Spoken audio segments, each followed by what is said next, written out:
Boa noite a todos e a todas. Aqui é um privilégio eu estar dividindo este quadradinho, essa sala virtual, com o professor Pedro. O professor Pedro é nosso docente do MBA, do especialização. Ele ministra disciplinas de gestão de riscos em projetos, e ele veio hoje falar sobre a questão de liderança e segurança psicológica, né? Então, assim, o quanto que a gente tem que preparar, você que é um gestor de projeto, seja você sponsor ou você ser líderes de equipe, o quanto que você tem que estar atento e falar mais sobre os riscos de um projeto, né? Mesmo que você tenha, assim, que esteja tudo acontecendo, né, como planejado, a gente tem que realmente, né, identificar as possibilidades e ameaças, né, e situações onde possa influenciar os resultados do projeto, né? O professor, né, Pedro, né, ele é consultor, ele é palestrante, né, tanto no Brasil quanto fora. Imagine, ele já fez palestras para a NASA, né, ele é livros de best-seller, né, como Titanic, sobre riscos e crises, diversos artigos publicados. Ele é mestre em administração pela Wharton, né, tem especialização em Harvard, no MIT, enfim, né, vocês estão aqui com uma referência, uma liderança que está disponibilizando aí 1 hora do seu tempo para poder estar dialogando um assunto muito importante, que é a parte dessa questão psicológica dentro de gestão de projeto, né? Eu sou professora Graziela Comini, eu sou a vice-coordenadora executiva do Núcleo de Gerenciamento de Projeto. O núcleo, ele tem sobre a sua tutela o professor Roberto Esbraja, que é o criador do núcleo, que atualmente ele é diretor-presidente da fundação, né? E aí eu passo a bola para o professor Pedro, ele vai conversar conosco durante 40 minutos, né, e 45 minutos, e depois abrir para as perguntas. Eu vou estar gerenciando, então não deixem de pôr na parte de perguntas quais são as suas dúvidas relacionadas ao tema, já ao longo da exposição do professor Pedro, e depois, então, o professor Pedro vai dedicar uns minutos para as respostas. Então, desejo uma ótima conversa, professor Pedro. Obrigada, professora Graziela. Muito bem, boa noite a todos. É um grande prazer estar aqui com a professora Graziela e com a FIA, falando sobre, né, liderança e segurança psicológica do projeto. Né, são competências essenciais para a prevenção de crises em projetos. A nossa agenda hoje, o que nós vamos falar? Vamos abordar a importância de saber escutar e de criar um ambiente seguro para a equipe do projeto poder falar sobre riscos do projeto. Então, nosso foco aqui dentro da segurança psicológica vai estar mais focado na gestão de projetos, do ponto de vista do líder do projeto e das equipes do projeto, para poder falar, né, a necessidade de criar esse ambiente seguro para a equipe do projeto, poder falar sobre os riscos, mesmo sob intensa pressão de recursos, prazos e custos. Que isso tem sido acentuado na pandemia. Então, nós vamos ver aí que durante a pandemia, pressão, restrição de recursos, prazos, custos, né, em relação com fornecedores, essas pressões aumentaram. E vamos falar também do impacto da falta de segurança psicológica na formação de crises no projeto. O que é a falta do que é a segurança psicológica e o impacto na formação de crises. E, principalmente, também vamos aí conversar um pouco sobre o papel da liderança em evitar que isso aconteça. Como evitar a formação de crises, principalmente em função da segurança psicológica. Então, em primeiro lugar, vamos recordar um pouco o que é segurança psicológica. A professora Amy Edmondson, de Harvard, autora do livro, excelente livro, vale a pena ler, The Fearless Organization, ela indica que a crença compartilhada o que é segurança psicológica? É a crença compartilhada pelos membros da equipe, de um grupo, no caso a equipe do projeto, de que existe um ambiente seguro para a tomada de riscos interpessoais. Nós vamos ver aí o que são riscos interpessoais. né, é a percepção dos membros do grupo, da equipe do projeto, sobre as consequências, o que acontece quando eu assumo um risco interpessoal. Né? E a segurança psicológica é tão importante que o Google teve o projeto Aristóteles, considerou, dentro de todas as habilidades, as principais habilidades da equipe, dos projetos do Google, e dentro da organização como um todo, como o principal indicador de performance da equipe. Ou seja, não adianta você ser um gênio, você ser um expert, você ter alta habilidade de comunicação, você trabalhar duro, se por acaso na equipe não existe segurança psicológica. Nós vamos ver qual é o impacto, por que isso, porque o Google colocou como primeiro lugar, né, uma empresa de tecnologia. Poxa, então o principal indicador deveria ser capacidade de cumprir prazo. O que ele diz é que a pesquisa indicou que sem segurança psicológica, nada em volta acaba importando para se obter o topo de performance da equipe. O que são riscos interpessoais? São os riscos associados a comportamentos como fazer perguntas, pedir ajuda, admitir um erro ou reportar esses erros, apontar riscos do projeto, tanto positivos, oportunidades, como negativos do projeto. Discordar da equipe, do grupo, poder discordar do grupo e do líder, sem ser considerado pelo líder ou pelo grupo, pela equipe do projeto, como negativo, ignorante, arrogante, pessimista, fora de hora, alarmista, e sem receio de sofrer pressões ou represálias formais ou informais do grupo ou do líder. Em algumas organizações, eu não estou falando organizações de fundo de quintal, não, estou falando organizações, inclusive organizações multinacionais, organizações que têm todos os procedimentos, todos os processos, né, dentro da organização de classe mundial. Mas, no entanto, existem pressões, represálias. Novamente, isso não é uma característica da organização como um todo, são de grupos dentro da organização. Então, isso tem muito a ver com o papel do líder. E essas represálias formais como informais do projeto. E elas se dão de diversas formas. Elas podem ver desde o ignorar, não ser convidado novamente para novas reuniões, sofrer literalmente bullying, no sentido, e não vamos falar com o pessoal da área, não, eles são muito pessimistas, não vamos, por exemplo, convidar a equipe de qualidade e segurança, que eles vão colocar problemas no projeto. Então, esses riscos, se vocês pensarem, a cada vez que você, dentro de uma reunião da empresa, você levanta a mão, hoje na janelinha coloca a mão para fazer uma determinada pergunta ou dar uma determinada opinião, você está correndo um risco interpessoal.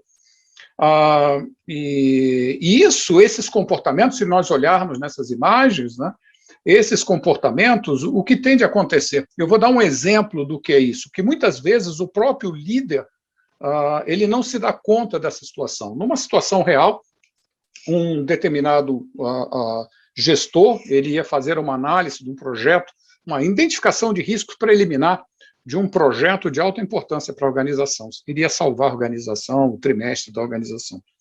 E ele reuniu a equipe e viu que tinha um executivo da organização no local, e ele convida esse executivo para, olha, eu estou fazendo esse trabalho, dado a importância desse projeto. O executivo, todo dinâmico, ele entra na reunião e fala, pessoal, olha, excelente que vocês estão fazendo essa análise de risco do projeto, eu dou todo o apoio a essa coisa de PMI, essas coisas todas. Mas eu queria passar uma mensagem para vocês. Eu já vi esse projeto e não vi risco nenhum, pessoal.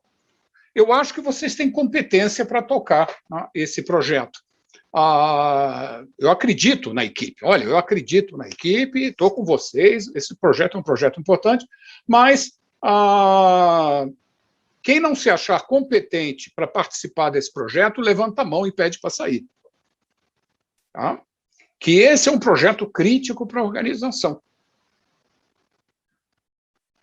Aí se dirige a um deles do grupo, fulano, poxa, você já fez vários projetos, esse é um projeto simples.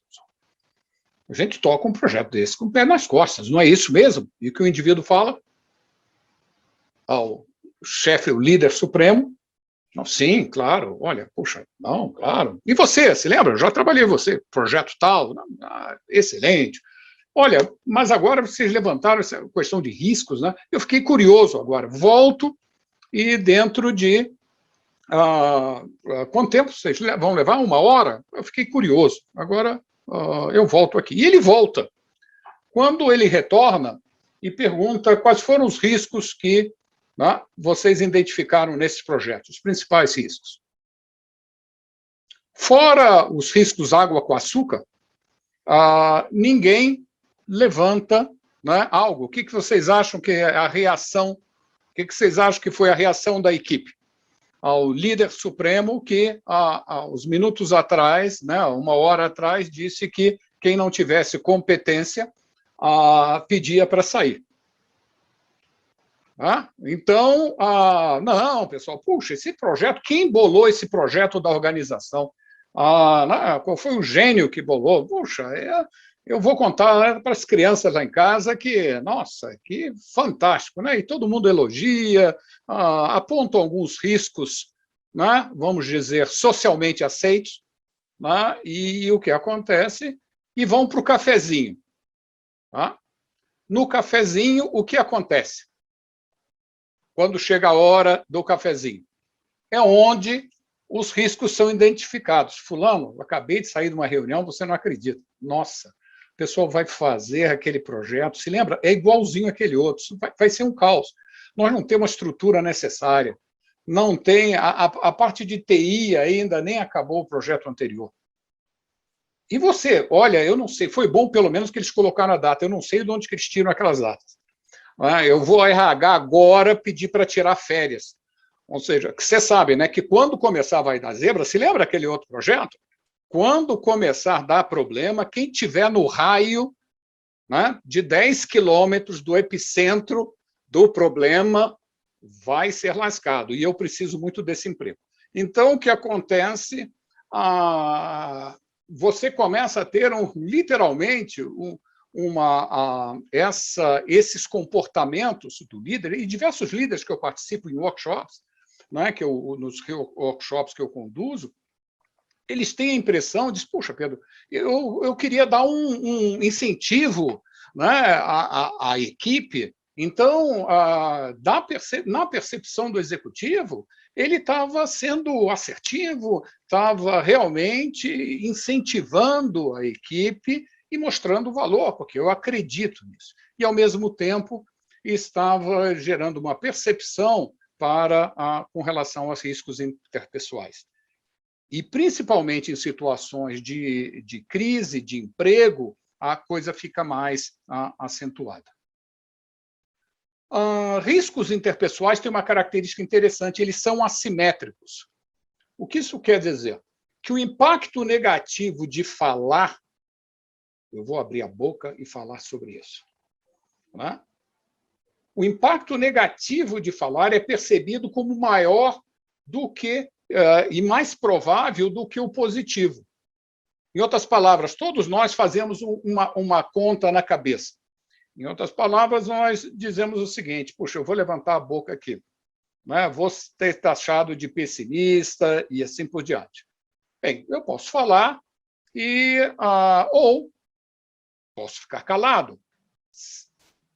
Se eu falar, bem, eu posso receber esse impacto negativo e, se der certo, se escutarem, isso vai acontecer lá na frente. Então, eu desconto, riscos são descontados. Eu vou manter uma posição segura. Então, há um incentivo normal, humano, de ficar calado. O Gallup fez uma pesquisa indicando que se 60% das pessoas que estavam pensando em falar ou se manifestassem, poderia haver uma redução até de 40% em incidentes de segurança e mais de 12% em produtividade.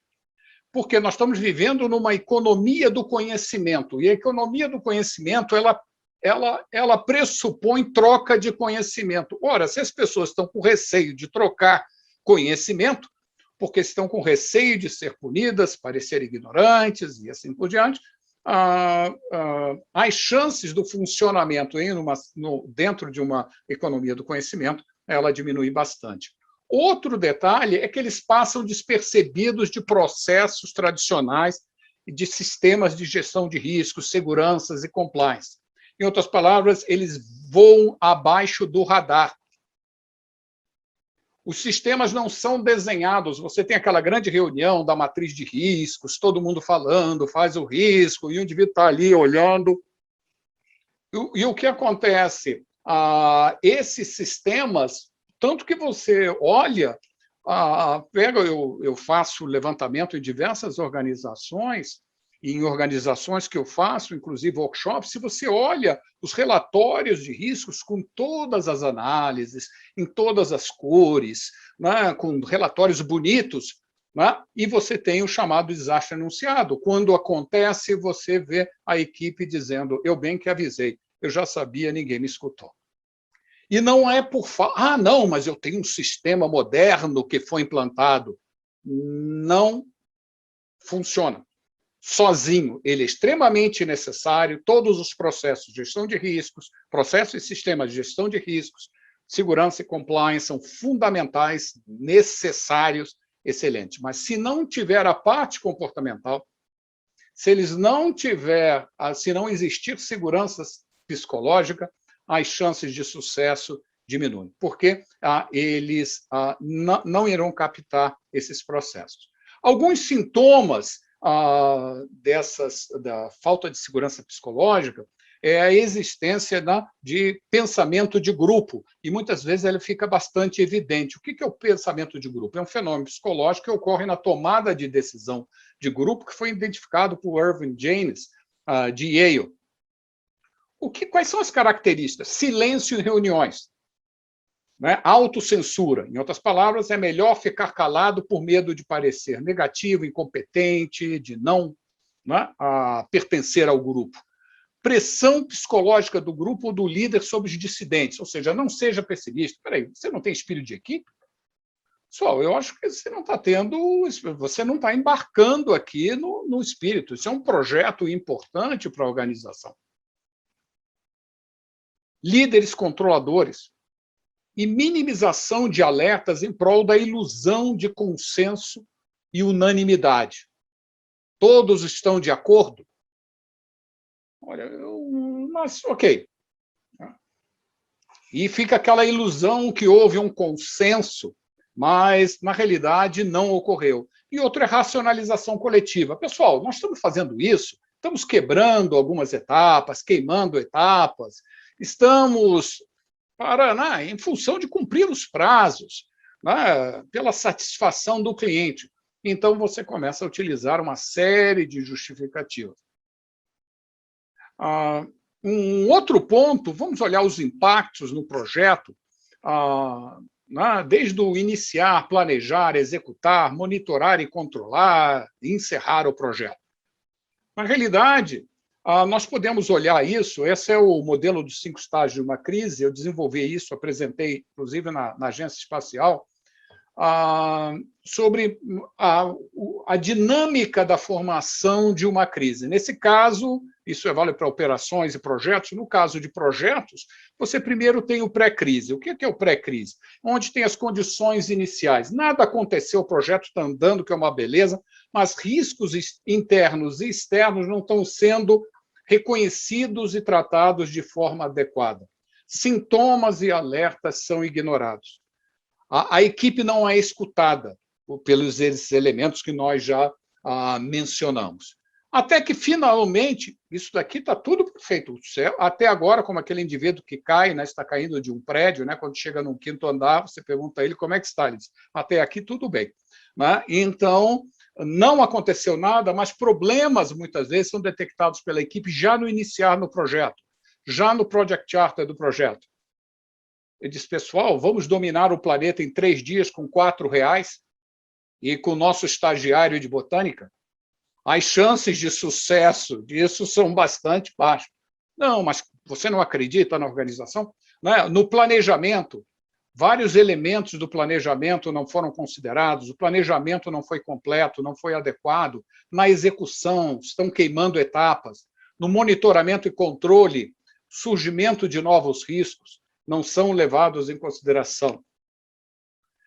E a cada fase do projeto, sem lições aprendidas. O que acontece? A cada nova etapa do projeto, você repete os mesmos erros. Um dos sintomas que você está entrando nesse ciclo acelerado é quando você vê que a cada etapa do projeto, a cada fase do projeto, você está repetindo os mesmos erros. Ou seja, a organização não aprende. Até que, finalmente, acontece um evento, uma parada, uma estrutura rompe, acontece um problema, um atraso numa fase crítica do projeto. É uma surpresa para alguns, mas para a maioria não. Que diz, pessoal, eu já sabia que isso ia acontecer. Acontece a crise no projeto, o famoso apagar incêndio, né? Sequência de micro apagar incêndios no projeto é um alerta de que você vai ter uma crise à frente. Negação, não, pessoal, não é tão assim, não. Vamos virar à noite e a gente, né, consegue contornar, busca os culpados. Depois nós temos o resultado da crise, né, o atraso efetivo, a multa contratual, seja o que for. Agora você tem busca os culpados e a racionalização. Mas foi culpa do departamento X, isso é culpa do cliente, isso é culpa da mudança na legislação, ou seja, o que for. E, no pós-crise, quando tudo termina, você tem lá a falta de lições aprendidas. Ou seja, olha, isso aqui foi algo, aconteceu uma vez. Vamos para frente e muda-se ou de fase e repete os mesmos erros. Ou seja, a criação das condições da próxima crise são formadas pela ausência de lições aprendidas. Então, a insegurança psicológica ela se acentua principalmente em ambiente de mudanças e incertezas. Né? É aquele que nós estamos vivendo atualmente e apenas começou. Né?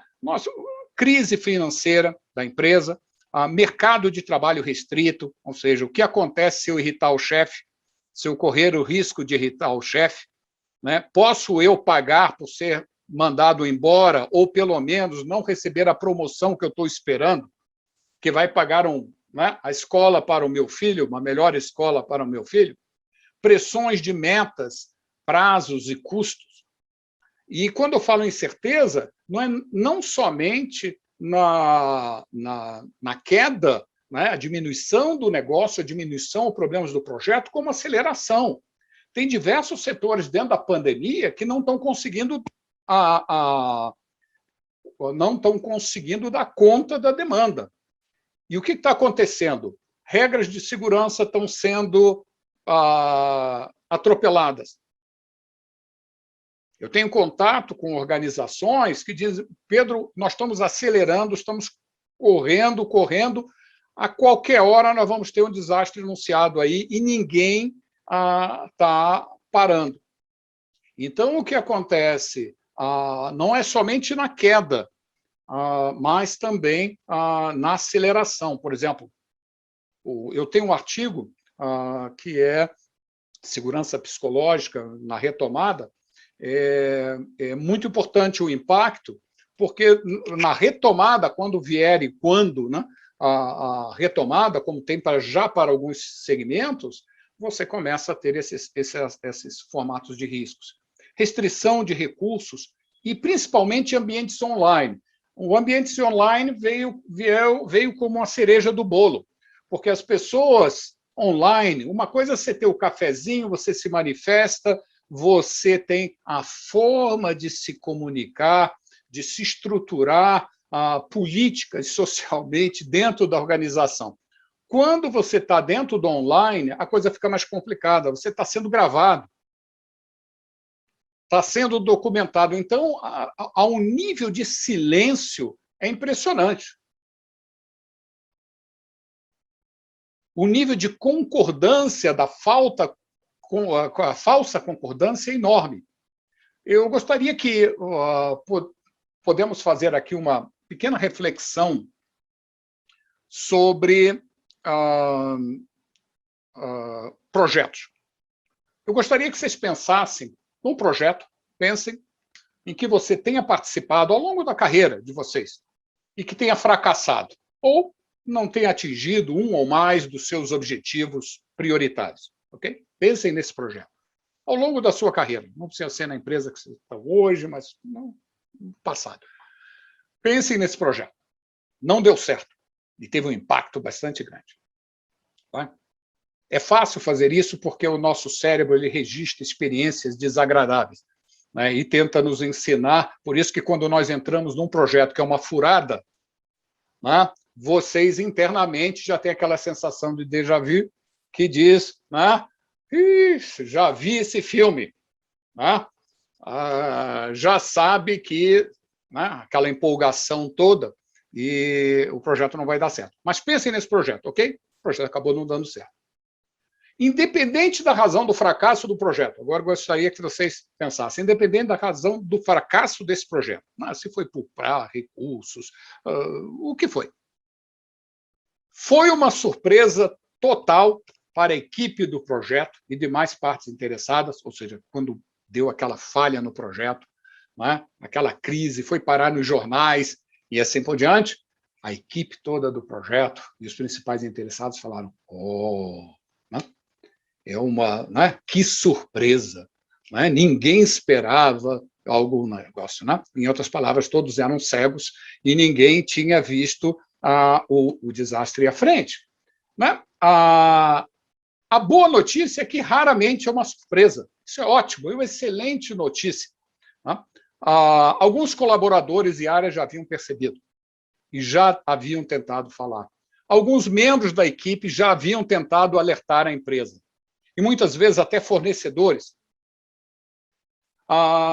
Pesquisas indicam que até 90% da equipe do projeto podem dizer com uma certa antecedência se a coisa está indo para o lado certo ou errado, né? Se a coisa está caminhando para o lado certo. Só que até 70% dizem que tentam avisar, mas acham que não são escutados.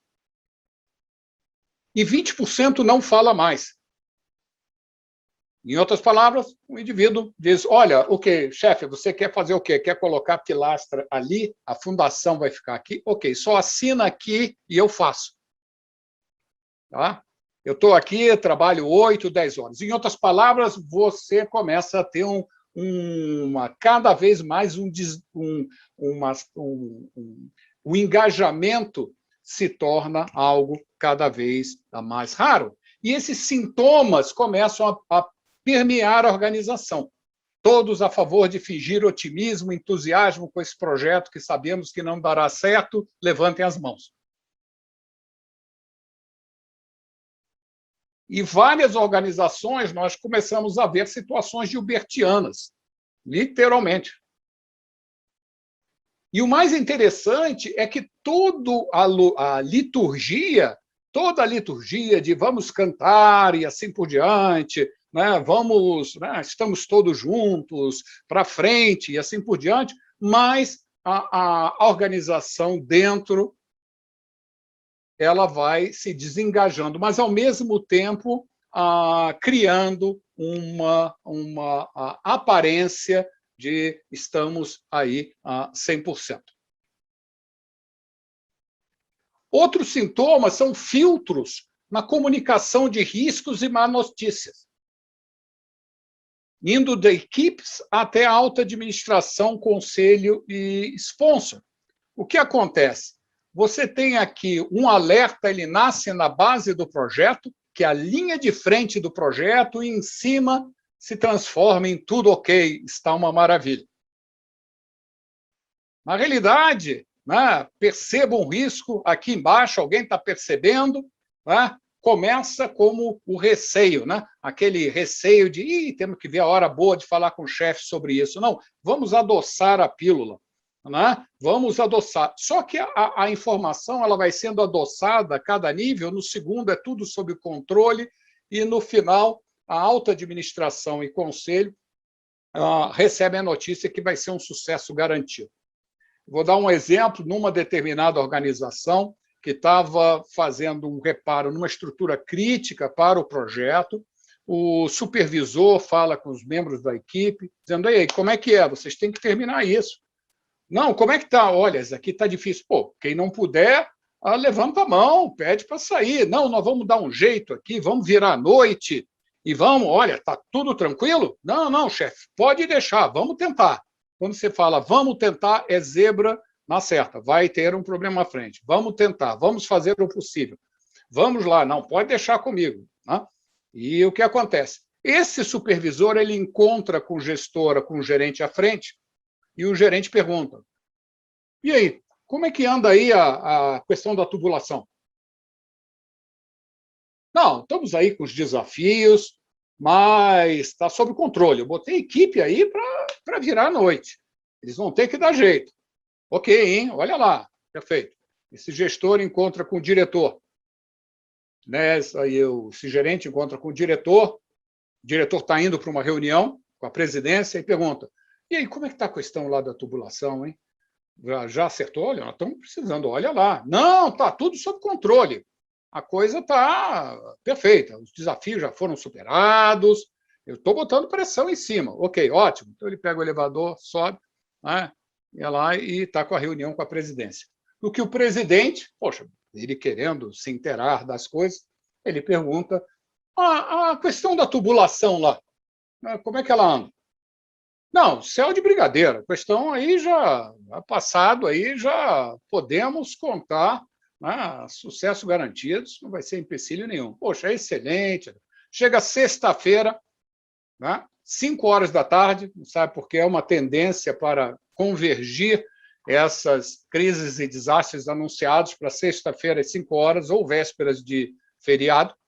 Né? O WhatsApp começa a explodir, né, de informação. Ou, muitas vezes, o presidente, né, ou membros do conselho vão ver pelo noticiário das 8.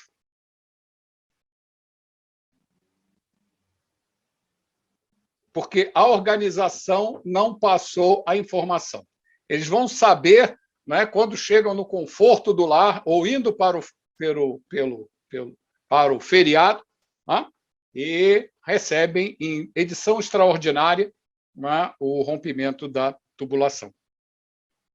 E isso em organizações classe mundial, não é organização, né, com todos os processos de segurança, compliance, gestão de riscos.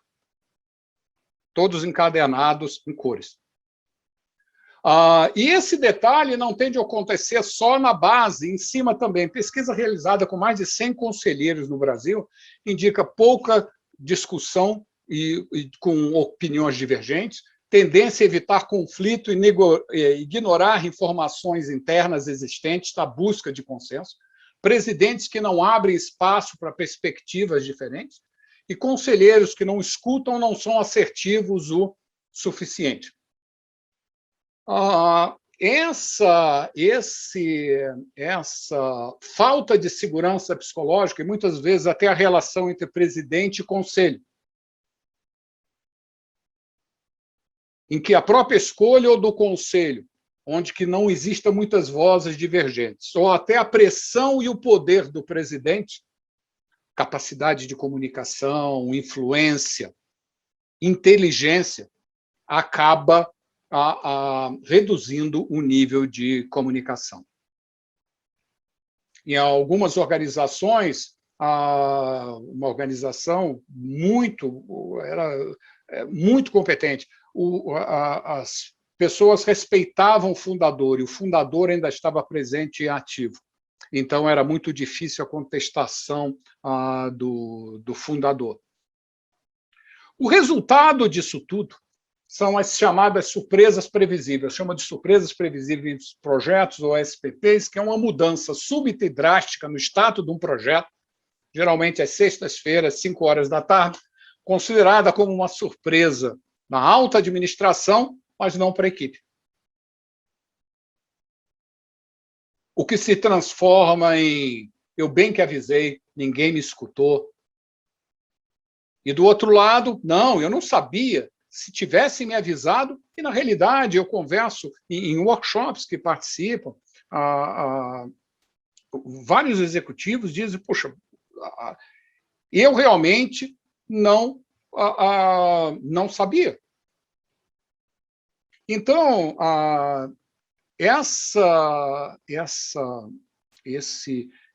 melhorar essa comunicação, melhorar esse diálogo. Nós vamos ver algumas coisas que o líder pode fazer. Vou dar um exemplo, isso daqui são alguns resultados do mapa de percepção de riscos, também apresentei na Agência Espacial, que eu utilizo em workshops sobre atitudes e comportamentos frente a riscos. Em determinada empresa, numa organização, até 60% da equipe considerava o projeto como uma crise anunciada a qualquer momento. 90% percebiam estar desalinhados com a liderança em relação aos riscos do projeto. E 80% desse grupo percebiam a gerência como subestimando riscos ou superestimando a capacidade de controlar riscos. Eu voltando aqui, só gostaria de voltar aqui no nosso exercício. Pensem aqui novamente no nosso exercício, naquele projeto. Foi uma total surpresa para a equipe e as demais partes interessadas do projeto. Muito bem. Nesse projeto que vocês pensaram, pensem vocês nessa época. A sua visão do projeto estava alinhada com a sua liderança? Ou a liderança estava mais otimista? Ou até o contrário, você tem onde que o líder está apavorado e a equipe está muito tranquila. E o líder fica angustiado. Então, pensem nessa situação. Vocês estavam alinhados com a liderança ou desalinhados com a liderança com relação a se era uma crise anunciada, se era simplesmente um desafio, se era tranquilo o projeto? Muitas vezes você tem essas divergências de percepção em que a alta administração está achando que vai ser um sucesso total. E a equipe está achando que vai ser um desastre anunciado.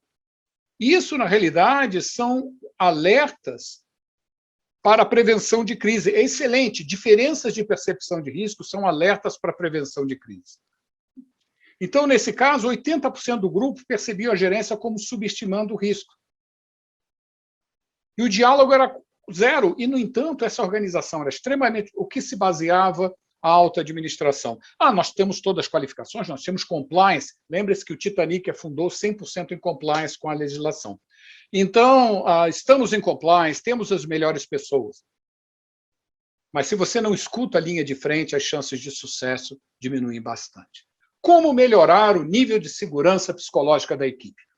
A própria Amy Edmondson, ela dá algumas dicas, e são muito importantes para a melhoria da segurança psicológica da equipe.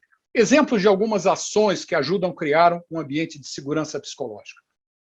Reconheça a incerteza e que você não tem todas as respostas, para não intimidar a equipe. Faça perguntas. Demonstre desconhecimento. Peça ajuda. O modelo antigo cowboy, do líder acaba, você tem as qualificações para isso, estabeleça um clima onde a contribuição de todos é necessária. Evite a armadilha da maioria. Em riscos, você não tem decisão por maioria. Escute pontos de vista dissidentes. Garanta uma equipe multidisciplinar. Ou muitas vezes trazer especialistas fora do grupo para assegurar pontos de vista e abordagens diferentes. Não impõe opiniões.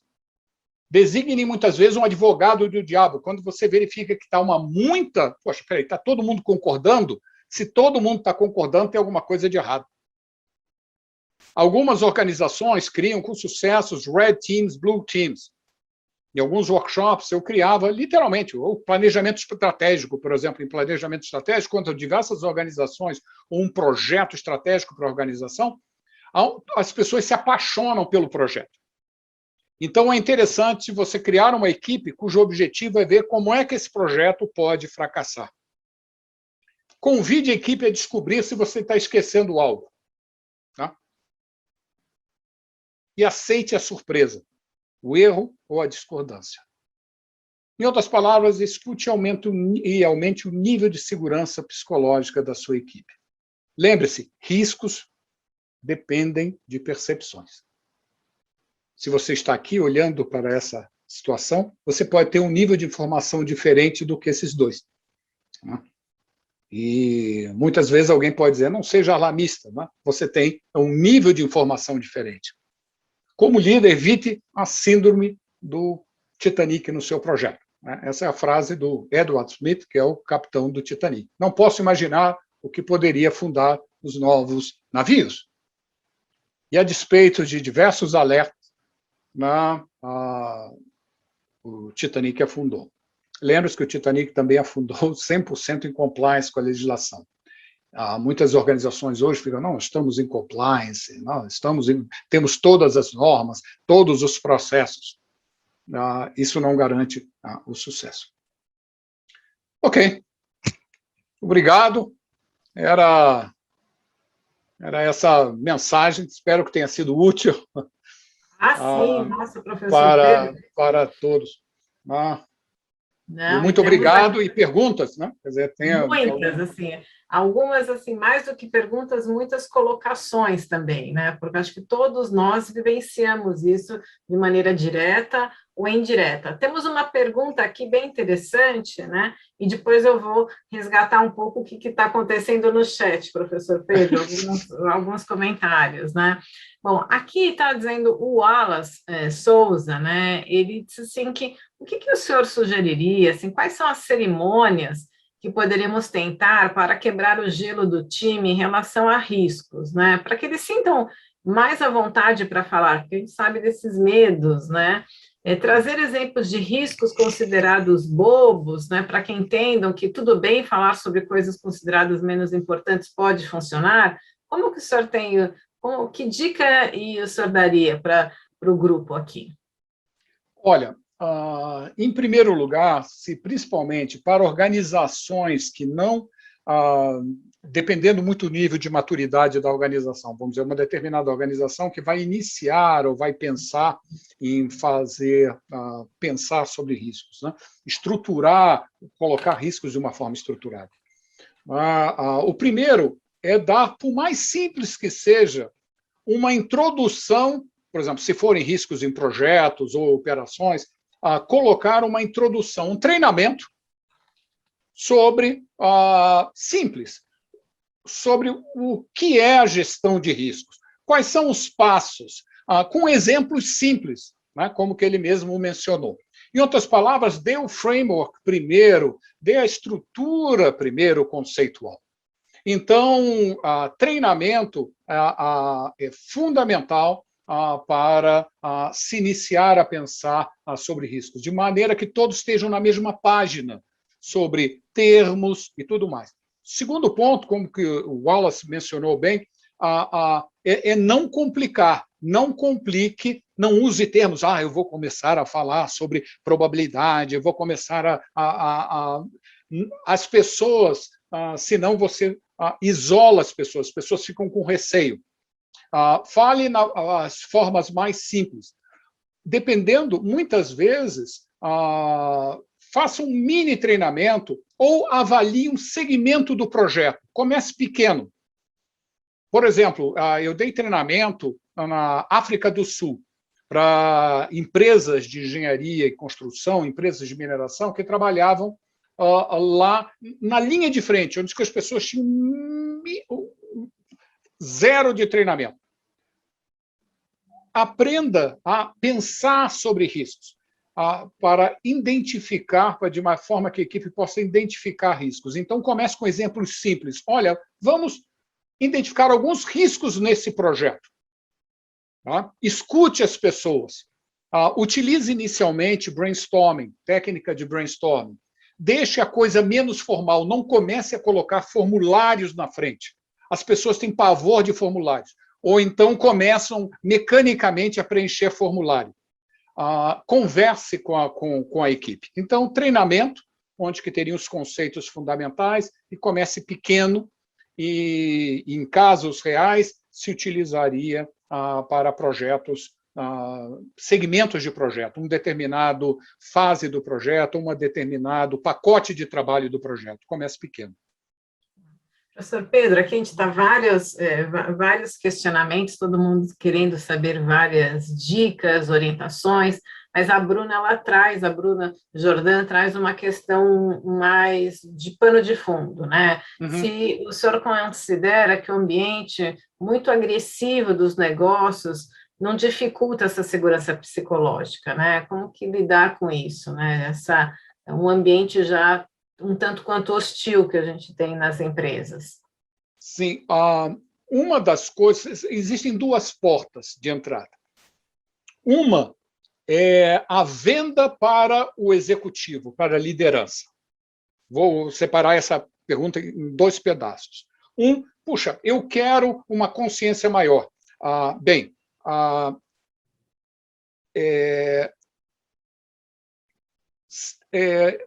Palestras de conscientização da alta liderança para que eles, por exemplo, eu dou treinamento para executivos de conselho e assim por diante. Por quê? Porque o próprio RH, a própria área, disse, olha, a primeira pessoa que tem que começar a entender isso é a nossa alta administração.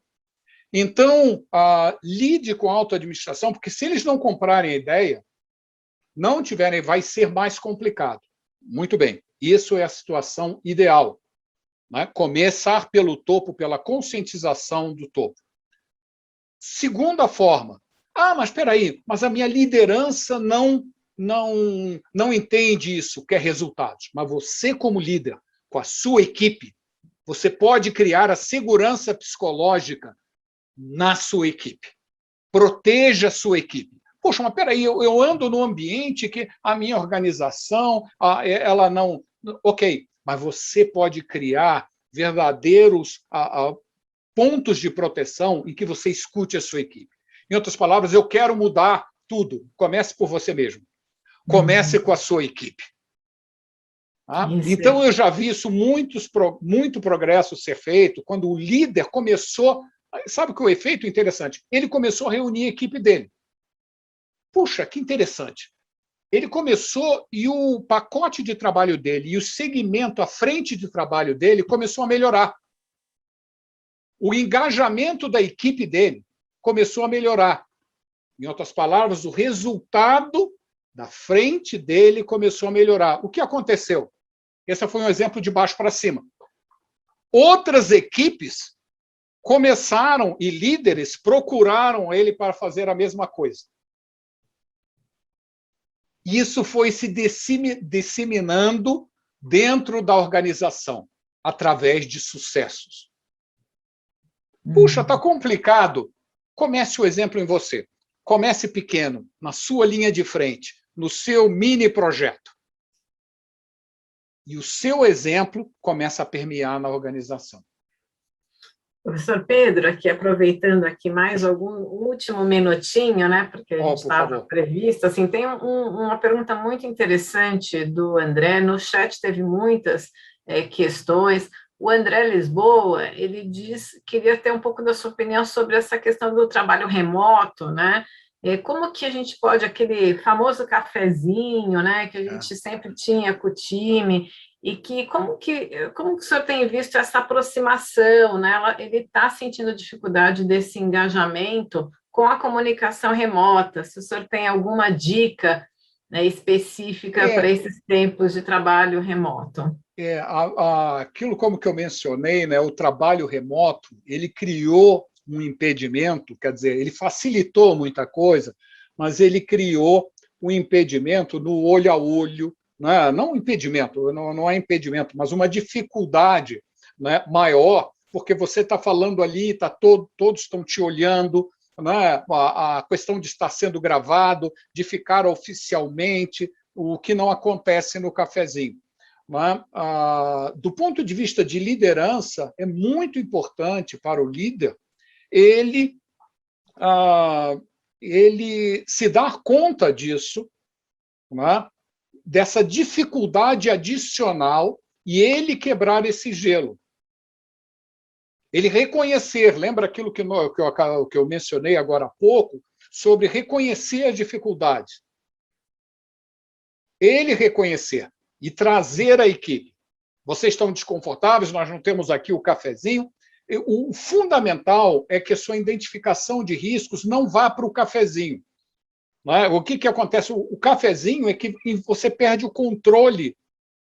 As pessoas vão fechar a conversa e vão conversar com os melhores amigos que já eram amizades do tempo e falar, está vendo, esse projeto vai ser um fracasso. Elas vão, em outras palavras, a antiga rádio peão, ou a chamada rádio corredor, que são a rede de notícias informais da organização, vai continuar a correr e muito fora de controle. Então, você como líder, cada um de vocês como líderes, tranquilizem as equipes. Abram, mostrem que vocês precisam realmente da equipe. Então, essa colaboração é fundamental. Mas peraí, mas eu sou um membro da equipe, né? Talvez você tente abrir esse diálogo. Uma das formas interessantes para você abrir diálogo sobre riscos nunca fale, dependendo do executivo, nunca fale assim, eu estou vendo um risco nesse projeto. Fale assim, como aumentar, nós podemos aumentar as chances de sucesso do projeto, porque gestão de riscos é sobre aumentar as chances de sucesso do projeto. Nesse momento, você tem os ouvidos executivos. Entenda a necessidade dele. Entenda a necessidade do líder. Ele está querendo o resultado, talvez ele esteja querendo etapas. Mostre o que isso pode significar em ele não atingir os resultados dele. Em outras palavras, gestão de riscos é como aumentar as chances de sucesso. Então, você vai se dirigir, fale com ele em termos de resultados, como que eu posso melhorar os resultados. Olha, professor, assim, realmente aqui, como o próprio Wallace falou, acho que esse é o aspecto, como que a gente vê o outro lado da moeda, como que a gente abre esse canal, né? Como que a gente também coloca num canal positivo, né? Porque ao falar de risco, a gente está falando de problema, a gente está falando... E quando você mostra que as chances de sucesso, a gente está falando da maior probabilidade de dar certo, né? Então, a pessoa, isso já... Você abre um outro espaço, né, mental. Muito, muito, muito obrigada, professor Pedro, né? Aqui a gente está... O chat está aqui com vários comentários, elogiando e agradecendo essas dicas. Para aqueles alunos, então, que já são nossos aqui da FIA, muito obrigada, né, por vocês estarem aqui conosco. Aqueles que ainda não são, né, que venham uma ótima oportunidade para vocês conhecerem o nosso portfólio. A gente tem um curso específico sobre soft skills, porque foi algo que são questões, né, são habilidades, são comportamentos que devem ser trabalhados para que o projeto tenha mais chance de sucesso. Então, a gente tem um curso que vai começar em setembro, e a gente dá, então, todo um desconto especial para aqueles que aqui estão nesse webinar, ou para amigos de vocês, particularmente aqueles que não moram na cidade de São Paulo. A gente está estimulando muito, considerando o sucesso dos nossos cursos EAD presencial, a gente tem visto uma grande oportunidade de estar fazendo grupos diversos com pessoas de São Paulo, pessoas fora de São Paulo. Então, faço aqui um convite de vocês serem generosos, né, e darem aí essa sugestão para os seus colegas, que a gente vai recebê-los muito bem, e ainda mais com um desconto especial por ser indicado por vocês e serem fora de São Paulo. Então, muito obrigada, professor Pedro, agradeço. Excelente. A gente vai disponibilizar este webinar no canal da própria FIA, né?